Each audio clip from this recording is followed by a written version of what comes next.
My next guest is back in action on October the 29th at UFC Vegas 63 when he meets Christian Rodriguez. And of course, it is Garrett Armfield back on the show. Garrett, how you doing?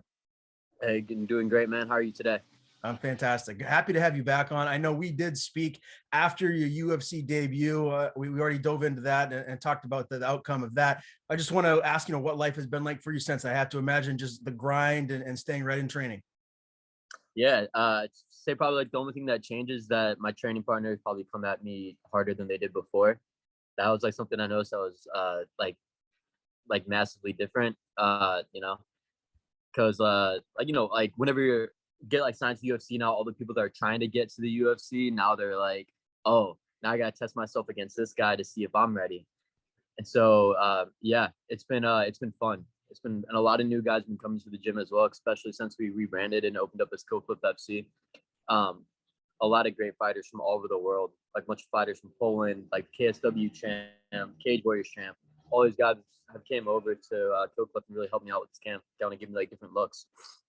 So are these guys that are coming at you a little bit harder than they did in the past? Are these new additions to the gym or guys that are maybe a little bit younger that haven't made it to the UFC yet? Oh, both. Yeah. It's definitely like my old training partners that like, people just want to go harder, I guess. I don't know. Well, you have those UFC branded shorts and you got a target on your back, right? Yeah, no, you have a target on your back as soon as you get there. And I've had like a couple teammates tell me that before. And they're like, well, when you like get to like top 15, that's when they really start coming for you. I'm like, oh shit, okay. So how have you been doing when people are coming at you hard? I mean, you're going with a partner after partner. How have you been looking in camp? Every camp's been amazing. It's been awesome. It's really gotten me like conditioned, ready for this fight. Pretty much, it seems like a guy's fresh every single round because he's like wanting to get his licks and get the target on my back. And so, man, I'm just so excited to fight. I'm so ready to get in there and get through this camp. We got like 3 weeks out, 3 weeks left, like we said, but couldn't be happier at this point. My progression so far. Give me a couple of names of the main training partners that you typically are going with now, guys that the general public might know, UFC Bellator fighters. Who are some of those guys? One's Ronnie Lawrence. He's actually going to be coming with me to Florida or to Los Angeles. Excuse me. He's somebody I've worked with before in past camps. And then Mitch McKee, who fights for Bellator. And this dude's like a powerhouse wrestler. Probably like this, you'll see him go over to people like 3 classes above his weight class and like just wreck them. Like he's a stud. I've been working with him. Paul Hughes was just at the gym, who's the Cage Warriors 45 champ. Adamu Abakar, who fights for LFA. We've actually had like a lot of new guys that are just starting the career that are extremely talented. And so, man, it's gonna be great. I've interviewed you a few times now. I don't think we've ever really gotten into the specifics about which coaches you work with the most. I know, Henry Hooft is very well known as the striking coach there. You have Greg Jones, wrestling, Kami Barzini. I'm not sure if I'm saying that right, but who are you working with the most there? So this camp, I've worked with all of our striking coaches because like the way we do mitts, you get a chance to work with all of them. So Jason Strout, who's been a big help. Sean Soriano, who's my mentor. Huge help always. And then, of course, Henry. And then wrestling-wise, his name's Saeed. Coach Saeed. He's Russian Sambo-style wrestling. He actually just new to the team this year. So I've gotten a lot of wall work with him. And then, of course, Greg Jones. And so, yeah, it's cool how they have it there. It's really like a team atmosphere. And it's not like a cliquey gym where like, oh, only these fighters work with this coach, only these fighters work with this other coach. No matter who you are on the team, you really get to work with every single coach and really, help them progress you along. I want to get your take on a couple of Kill Cliff FC fighters that have upcoming matchups that I'm sure you're equally probably more excited than me to see these. But Michael Chandler is taking on Dustin Poirier. Claudio Puelles is taking on Dan Hooker. Both of those fights are around the corner, man. How is Chandler and Puelles looking in camp? Oh, dude, they look awesome. It's cool. It's cool seeing them on the mitts and seeing how smooth they are with everything and how they handle themselves, how they handle their recovery work, everything. I think Michael Chandler's going to come out there and like shock the world like he usually does and entertain the hell out of the people. You can never set expectations too high for Michael Chandler. And if you do set expectations for him, he'll pass them no matter what. And same with Claudio. Claudio's on a 5-fight win streak, taking on the biggest step of his career, his biggest test, and Dan Hooker. So it's going to be awesome to see, because Claudio is young as well into the sport. So it's going to be awesome to see him like kind of take that next step in his career and go to that next chapter where now he's only fighting on main cards, or he's working his way up to co-main events and main events, because he's always been on the grind before that. And so it's cool. And it's really awesome to be able to see all these guys that I've like watched, because I've been there for 3 years now. So like Andre Fiallo and all these guys that weren't in the UFC before. And it's awesome to watch them change their lives, not only like personal goals with fighting, but like financial goals with fighting as well. It's really a beautiful thing to see like your teammates buy houses and buy new cars and like doing all these different things, because it's awesome to see the hard work pay off. Does that give you even more motivation as a young fighter, someone that's just getting into the UFC, to see all these guys that, you know, a lot of them are at the highest of levels of the sport? Like, how does that resonate with you as a young fighter? Yeah, it definitely resonates very highly with me. Like how I kind of look at it is like before I really got into fighting stuff, not before I got into fighting, but before I really started turning professional and stuff, a lot of people, or not a lot of people, but people would say, be like, oh, like, why do you think you can make it? Like, why you? And it's kind of like, well, Michael Chandler from a small town in Missouri, just like how I am, and how he's climbed through the ranks and made it to the very top of the sport. You know, if he can't do it, then if he can do it, then why not, or why can't I? So that's kind of like approach that I've taken it, is that like you've seen people do this before, so you just have to trust in the process and trust in your own path to make it to that point. But it's super inspirational. You know, it makes you want to work even harder. Like Andre Fiallo has got 2 performance bonuses in 2 fights. You know, he stayed ready his entire life for that moment, and life's a little bit easier now. You know, fighting's not, but I'm sure getting a performance bonus makes life easier.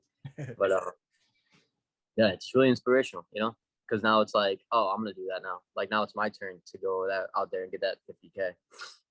Yeah, and your next fight again, October the 29th, UFC Vegas 63, right around the corner. One other fighter I wanted to kind of get your take on, and he fights at a much bigger weight class than you, so I'm sure you're not going in there sparring with him or anything like that. But Brendan Allen looked fantastic against Christoph Jocko, man, and I've really seen a progression in him since he's moved to Sanford and now Killcliff FC. Yeah. Tell me a little bit about the evolution that you've seen from Brendan since he's got there.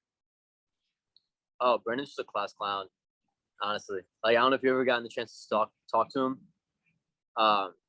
Yeah, no, that dude will punk on anybody. So like, I just love him as a person. He's always in a good mood, always funny, always good energy. And yeah, I mean, unfortunately, I haven't really gotten to watch him train much, just because like we're always doing our rounds at the same time. But man, like the confidence he carries with himself before he goes into fight week and when he goes into fight week, you know, it's second to none. He's always winner's mentality no matter what. Mm-hmm. And that's what I love about it. And that's one thing I really want to try to follow suit, you know. Funny dude. Brendan, he's got a bright future. I interviewed him recently, and he was wearing this, it was almost like a silver camo pattern Killcliff FC tank top. Do you guys sell those at the gym? Because those are nice. I think I need to get one for myself. Yeah, we do actually. We sell them. It's actually it's on Takedown Shop. They do our apparel for the entire team, like do our fight kits. They do an awesome job too.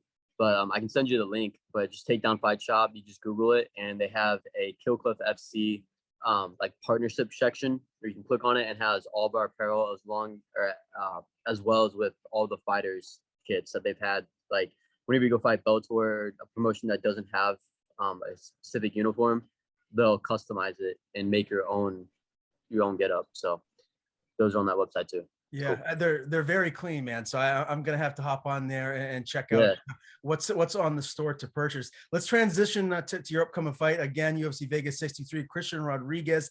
He's newer into the UFC as well. We saw him in his debut against Jonathan Pierce. He lost via UD, but he actually had some good moments in that fight. I thought he came to fight. He came to bring the fight to him, but I think Pierce, being just a bigger guy, obviously, ended up getting the UD win. When you look at this fight for yourself and you look at him as an opponent, what are you expecting come fight night? I'm expecting him to take the center and hold the center and also use pressure. But at the same time, that's my style as well, as I like to take the center and I like to bring pressure to the fight as well. So I think it's going to be fight of the night. We both like to strike. We're both gritty fighters. And so I think it's going to be fireworks. It's going to be a great fight. Much respect for him.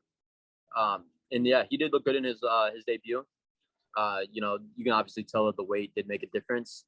But man, I'm excited to fight this dude.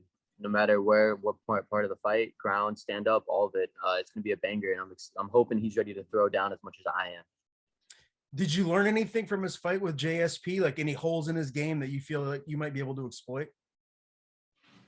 Yeah, of course. Yeah, there's specific areas that we have game planned for, and we look for tendencies like every single fight, and so we do have those lined up, and we do have those planned out and ready for the fight. Ultimately, do you feel like you get a finish here, or you said this is going to be fight of the night? Do you think this goes to the judges' scorecards? I'm sure you don't want it to. No, of course, my goal is to always get the first round finish. I love doing that. Make it a quick night of work. With that being said, I'm ready for the 15-minute fight. Hell, I'm ready for a 25-minute fight if it was 5 rounds. Of course, we always want the finish, but at the same time, I'm looking to come make it a war and give the fans something to watch over and over again. What's the weight at right now? I know we're 3 weeks out. Are you close to where you normally would be? Yeah, I'm right on track. Yeah, my weight's always never an issue for me. So I always have it very smooth and everything always goes as according to plan. Now, the main event of UFC Vegas 63 is Calvin Kattar and Arnold Allen. That's an absolute banger of a fight in your weight class here at 145. Who wins that one? How do you see that going? This fight's at 35. Oh, you're back down to 35. Yeah, 35. Oh, yeah. The 45 was just for short notice. Okay. Short notice of weight class. But I got Calvin Kattar getting the win. He's just experienced. He's been in the 5 rounds before. I think he's going to bring his veteran status to the cage and get the win. Where does a win over Arnold Allen put him? Does it get him right there for a number 1 contendership fight? Yeah, of course. If not that, yeah, I'd say for a number 1 contender fight. Obviously, I don't think it would get him a title fighter off the bat, but another main event in 5 round against whoever. It's like, say like Bryce Mitchell gets the win, they fight for the number 1 contender spot or what. But yeah. Thug Nasty and Calvin Kattar. I love it. You should be a matchmaker right there, my friend. Yeah, right. Garrett, always great talking to you. Again, Garrett Armfield meets Christian Rodriguez, October the 29th at UFC Vegas 63. Before we do sign off, I want to give you the floor as always. Please tell people where they can follow you on social media. And if you have anyone to thank, the floor is yours. Of course, yeah. Thank you to my friends and family, everybody that supported me through my entire career. Thank you to the UFC for giving me the platform to perform on. And if you want to hit me up on Instagram, social media, it's Garrett Armfield 135. And then Twitter, it's Armfield 135. So stay tuned for fight night. It's going to be a hell of a fight. You do not want to miss this fight.